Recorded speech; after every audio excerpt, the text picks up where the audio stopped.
एक गांव में एक छोटा सा बच्चा था। उसके पिता तो थे लेकिन माँ की मृत्यु हो गई थी।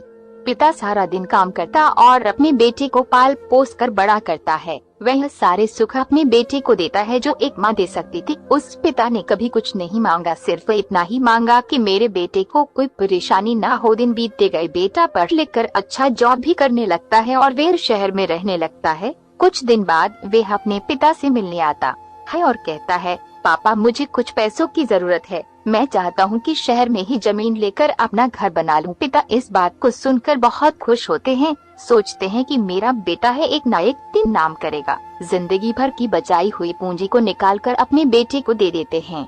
बेटा शहर चला जाता है और उन पैसों से अपना घर बना लेता है। पिता इधर इंतजार करता रहता है कि मेरा बेटा फिर से आएगा, एक ना एक दिन तो मेरे पास आएगा ही। जाएगा कहाँ? उसके पास सब कोई नहीं जाता था, क्योंकि ना ही अब उस पिता के पास पैसे थे और ना ही रहने का जगह था।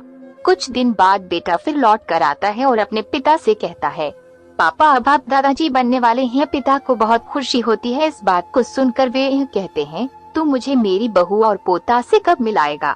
बेटा कहता है, बस पापा थोड़े दिन और।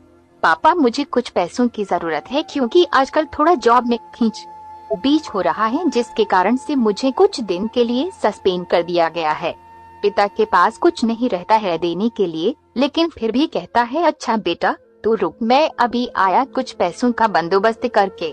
पिता बाद में महाजन से कुछ पैसे उधार लेकर अपने बेटे को दे देता है और बेटा पैसे लेकर शहर चला जाता है।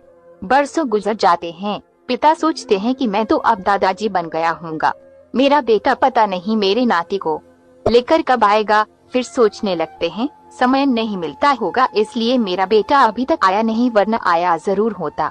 तब तक महाजन 2-3 आदमी को लेकर उस पिता के घर पर आता है और कहता है कि आपके वादे के मुताबिक मैं पूरे 3 महीने बाद आया हूँ अपने पैसे ले जाने। पिता कहते हैं, मेरे पास पैसे नहीं है देने के लिए। महाजन कहता है, जब पैसे देने नहीं थे तो आपने मुझसे उधार क्यों लिया?